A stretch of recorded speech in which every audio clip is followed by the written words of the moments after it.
Yma yn Ysgol Glan Morfa yng Nghaerdydd, mae'n bwysig i ddisgyblion siarad am eu teimladau.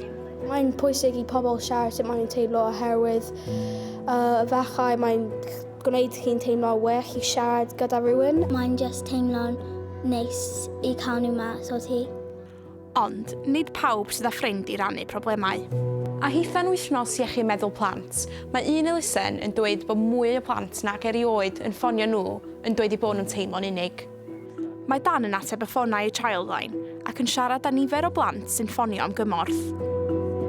Dyn ni wedi gweld llawer o bobl yn cysylltu gyda ni am unigrwydd. Dros 5,000 o plant yn siarad gyda ni dros y flwyddyn diwethaf. A dyn ni'n gweld hyn yn fynd i fyny dros amser. Rhoi pobl yn fel dweud pethau dim dda i pobl sydd yn creu nhw drist.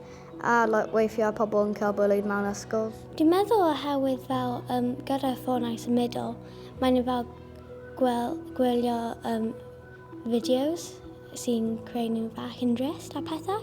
Dyn ni'n clywed am pobl sy'n ffrio gyda ffrindiau, neu yn teimlo ar ben ei hun, neu yn cael ei fwlio yn ysgol neu tu allan i'r ysgol. Dyn ni'n dweud mae'n bwysig i siarad ac i siarad i rhywun a peidio trio i wneud popeth ar ben dy hun. Mae yna rhywun yma i gwrando arna ti ac i trio deall beth sy'n mynd ymlaen ac i helpu. Felly, beth yw'r peth gorau i wneud os ydych chi'n teimlo'n unig? Mae'n siarad gyda'r ffrindiau a mynd i y guinea pigs fi a chwarae gyda nhw. Dwi'n hoffi ymlacio yn ei meddwl garach, hoffi lliwio, fi'n gwrando i cerddoriaeth fi'n hoffi. Dwi'n hoffi chwarae pêl-droed, so dwi'n mynd i y parc a chwarae efo fy brawd neu rhywbeth. Ac dwi'n meddwl gweld fy nain oherwydd mae hi pob tro yn gwneud i teimlo well. Ia, siarad ar rhannu problemau, a chofiwch bod wastad rhywun i siarad â nhw os ydych yn teimlo'n drist. Mae'n siŵr bod yna falwr neu ofalwraig yn eich ysgol chi. Mae gan y person hwn lot o gyfrifoldebau o agor gatiau'r ysgol peth cyntaf yn y bore, peintio'r waliau a thrwsio drysau. Ond mae'n anebygol eich bod eich gofalwr chi mor ifanc a Joe.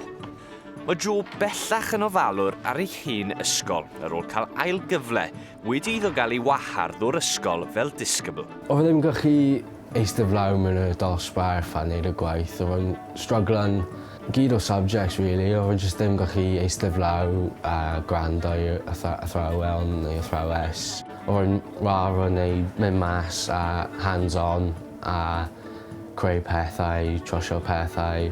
Mr Davies pennaeth di dweud ti moyn wneud bach o work experience gyda'r site maintenance team. A dwi'n dweud, ie, so briliant. Ar ôl cael profiad gyda gofalwyr ysgol Abertawe, mae Joe hefyd wedi cael swydd ran amser yn gofalu mewn ysgol gynradd ac mae'n mwynhau mas draw. Yeah, it was a good experience at the end of the day. Bydd rather yn wneud hwn yn mynd gatre a eistedd lawr yn dim wneud unrhyw beth. Mae'n good life skills i settle lan i hunan. Be felly yw cyngor Joe i unrhyw un arall sy'n cael trafferth yn yr ysgol?